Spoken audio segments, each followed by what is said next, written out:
At heart, this is a Lotus 7, just one with 666 bhp per ton, and Le Mans grade materials tech. You descend into the cockpit of the Donkervoort F22 to find Sabelt harnesses, but also its specified heated seats. At just 750 kilograms weight, it is light enough to belong in the super lightweight clique, yet the contact patch is almost to Ferrari 430 Scuderia spec. Then there is the power-to-weight ratio, which is a satanic 666 bhp per ton, though engineers on the project insist the car is capable of rewarding those of a more saintly disposition or simply unable to take it by the carbon scruff. They also say it's fit for touring, with real ride quality, yet there's little doubt this car would munch anything the sensible side of a McLaren 750S were you to unsheath one at a track day, as many owners will do. The Dutch are refreshingly no bullshit, and we know from experience that this attitude translates into the product at Donkervoort, whose Lelystad factory is noteworthy for being built on reclaimed land and sits 3 meters below sea level. In the 45 years since Joop the Professor Donkervoort secured his country's rights to the Lotus 7 and launched the S7, the company has mastered the cigar tube on wheels format and taken it to ever more riotous levels, but always with method behind the madness in the form of pedigree engineering.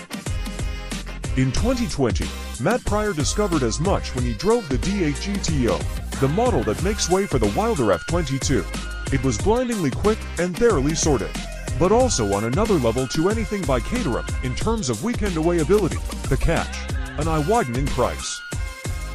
On the way here, quite naturally, I was preoccupied with the driving element. That power-to-weight ratio borders on the macabre, and rain was forecast. However, once on the factory floor, the balance shifts. Passing through the double doors that connect Donkervoort's showroom to the workshop behind, you begin to understand how Augustus Gloop may have felt when he found himself backstage at the chocolate factory, transfixed. Machine polishers swirl, blue blasts emanate from the brazing bench where the F22's thin-gauge tubular frame is made, and color is everywhere. Audi's red-headed engines, gold AP racing calipers ready to install, color-coded diffuser vanes and coil springs, and the flawless paint jobs of cars in build, with no two alike. One is done up in the color scheme of Ayrton Senna's helmet, another in Gulf livery. It sounds like over-egging the pudding somewhat, but, honestly, both donks look sensationally good. It's enough to make you overlook the most important color of all, gray. Or rather, the charcoal hue of carbon fiber. And not typical carbon fiber, which is laid up in strips then baked in an autoclave, though they have one of those too. Tech Pertama 3.00 minute. This is the cutting-edge bit of the F22, because Donkervoort has spent 10 years developing what it calls X-Core, an ultra-strong composite made by filling shells of carbon with foam that expands when heated inside a mold. The foam solidities, giving the part immense resistance to deformity, but incredible lightness. Design and styling. It has racing ABS yet greater luggage capacity than a Porsche 911 GT3. It has no obvious aero to speak of, but can apparently pull to 0.15 grams when its semi-slicks are simmering. It is most enjoyable on sunny days, but with a carbon fiber top that takes up surprisingly little space when stowed, rainstorms are no problem. Much of the F22's cost stems from the use of X-Core. It's bonded to the elegant frame to create a halfway monocoque with twice the stiffness of the D8 GTO. Off this hangs double wishbone suspension.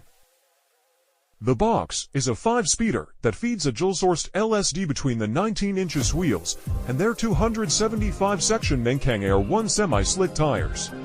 Get close to an F22, and you can also appreciate the design freedom X-Core permits.